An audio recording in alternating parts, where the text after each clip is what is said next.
Hey guys, welcome to today's video. So I've been asked a lot lately about peptides, how to layer them in your routine and use with actives and things like that. So I thought I'd just talk a little bit about that for today. I apologize, it looked like I got in a fight and lost. I did microneedling a couple days ago, 2 days ago, and yeah, so kind of going through the healing process, which is kind of unenjoyable. It's kind of walking around with a baseball hat. I walked into a store later on that day and people were giving me a kind of I think I was scaring the children there because I looked just blood red, beet red. Looked like I got in a fight. I mean, anyway, so that's kind of funny actually. Like they just kind of look at me and then run away. So, and then I wore a hat after that. So anyway, so yeah, she really went after me this time. You know, so she's tough. I mean, so she started doing, is that too painful? I'm like, yep. And she's like, well, you know what? We got to get this spot. So hold on. Like, it's painful. Yep. You know what? Shut up. We're doing it, you know? And, yeah, I'm a wimp. So I'm glad she stuck through. So she's also doing the laser thing at one time. She's like, does that hurt? I'm like, yes. And she's like, well, you're just going to have to hold on. You know what? My dad gets Botox for migraine. So he gave me these squeeze balls and one in each hand. Squeezing them, and she did on my face and all that good stuff, but I'm just a baby. So yeah, so I'm still suffering the after effects. So anyway, okay, on to peptides. Peptides are amazing. They're wonderful for your skin. A lot of people are dismissive of them. You know what, have your own opinion. I totally get it.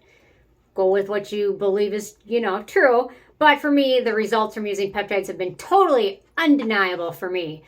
Just amazing benefits in terms of wrinkles, soothing, fine lines, even in terms of brightness and things like that. So there's definitely different opinions on this topic. Some people believe that they don't penetrate into the skin.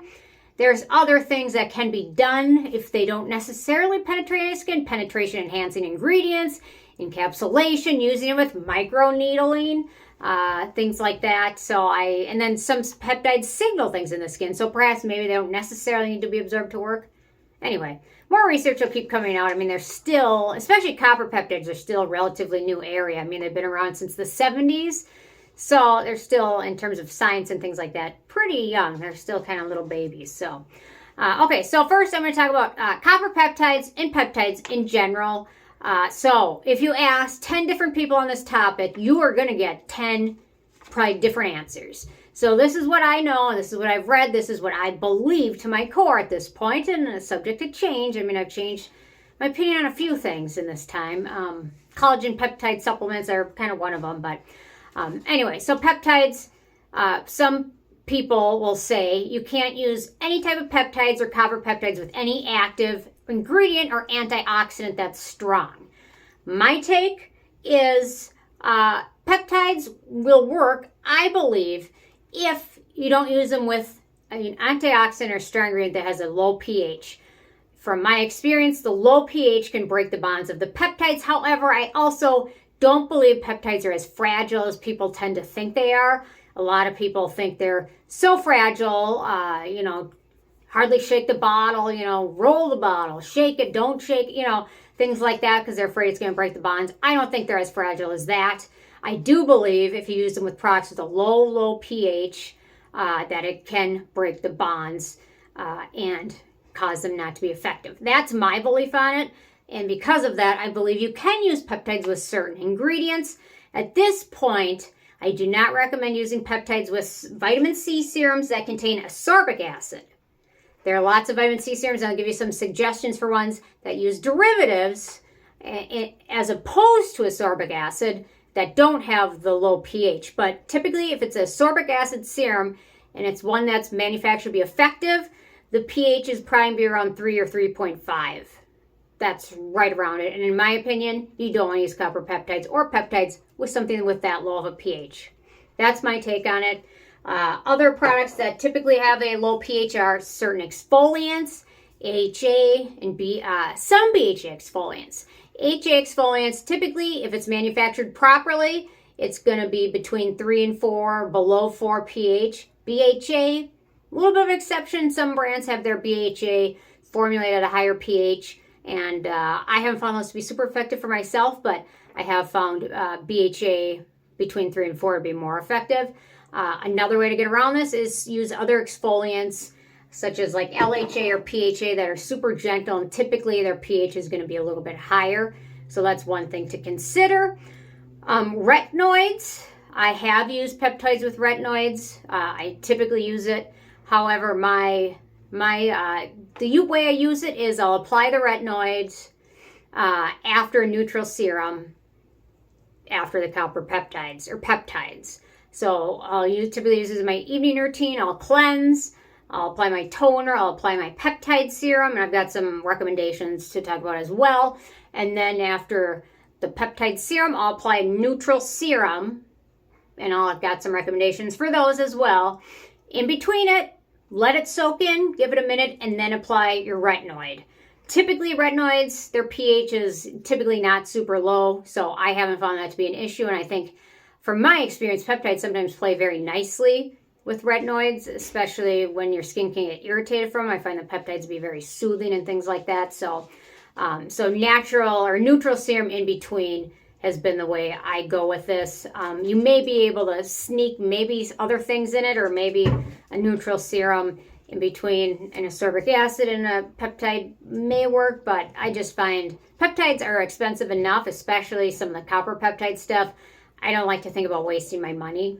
You know what I mean? You can get vitamin C serums for a variety of prices, but the peptides are usually going to be a little bit more pricey. So I just don't think it's even worth chancing it. Or if you can, switch it from your morning to evening routine, things like that. So anyway, so I've got some recommendations. So for copper peptide specific serums, I've got my handful of favorites. The Ordinary Multi-Peptide Serum with Copper Peptides, always wonderful. Probably one of the products I've been using the longest. Really have good luck with that. The Theramid Lab Copper Peptide Serum, wonderful. 3% copper peptides, very nice, creamy, hydrating texture. And last but not least, at first I hated this product, the NIOD CAIL Copper Amino Isolate Lipid. The first tube of this I hated, and then it was on sale, so I repurchased it, and I found I actually liked it. So the second time, I don't know what the difference was, but the first time I used it just seemed to really suffocate and clog my pores, and this time I didn't have that same experience. So I guess if you have oily or acne-prone skin, it might be a little touchy. I'd probably go with a serum texture. So those are some options. I've also got some nice peptide options. So if the copper part isn't super important, although copper is my favorite part, here's some other options. Although this does use a encapsulated copper peptide. This is a Geek and Gorgeous Power Peptide Serum. Really nice peptide serum. This is one, the Cosrx, the 6 peptide serum. Yeah, booster serum. It's got a liquidy texture, but it's really quite nice. You can just use it as an essence. It's not really a serum texture. It's very liquidy, but it's quite nice. And a lot of people really have good luck with it. And it's really affordable, and the bottle is huge. So this might be a nice way to fit a peptide in, and then a couple serums in between, and then another product or a retinoid. The Stratia Skin Interface, also absolutely wonderful. They've pumped up the peptides in it even, so it's a little bit better than when they first came out. So those are some nice options. If you find a traditional ascorbic acid serum to be kind of annoying or iffy, and you want to just go with a derivative because you really want to use the peptides in your morning routine, there's a couple of derivatives I like. The Vani Cream Vitamin C Cream Serum, it's kind of a cream but a serum. It's really nice, which I'm trying to remember which derivative this uses. Tetrahexyl decyl ascorbate, so a nice derivative. The pH of this is going to be higher and won't interfere with the peptides. And then a newer product, which I'm really enjoying, is the Round Lab Vitamin C Serum with Oronzol. I think that's how you say it. Well, anyway, Oronzol. Yeah, I've had good luck with it and really enjoy this one so far. Definitely will review it soon. And then if you're looking for some neutral serums in between the two, so say you want to use an antioxidant or a retinoid, or I mean, for me, I think most azelaic acid serums, this is kind of an area too. Azelaic acid serums typically aren't going to be at a super low pH unless, and a lot of azelaic acid serums include salicylic acid, and a lot of times salicylic acid will have a low pH. So check that out.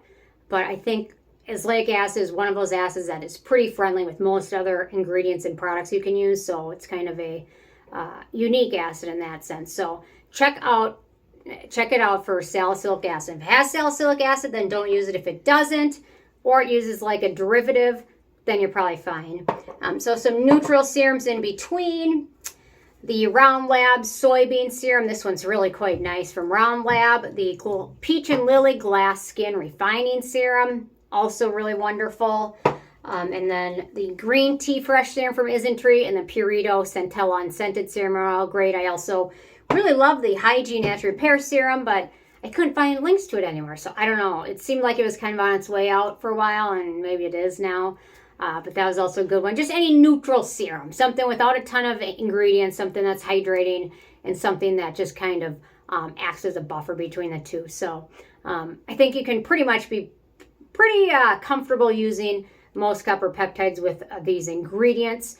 If your skin is super sensitive, you might want to make sure the copper peptides work well separately before you start combining with other things, just to be sure your skin can handle it, because some skin is more sensitive and reactive than others. Patch test is always a good idea too. So anyway, so those are kind of my thoughts on peptides, how to layer them, because you want them in your routine. They're great for your skin. And a lot of these ingredients have a lot of other good things, just aside from the peptides themselves. So anyway, interested in your thoughts, questions, leave them below. And I will see you guys more tomorrow. Thanks so much. Bye, guys.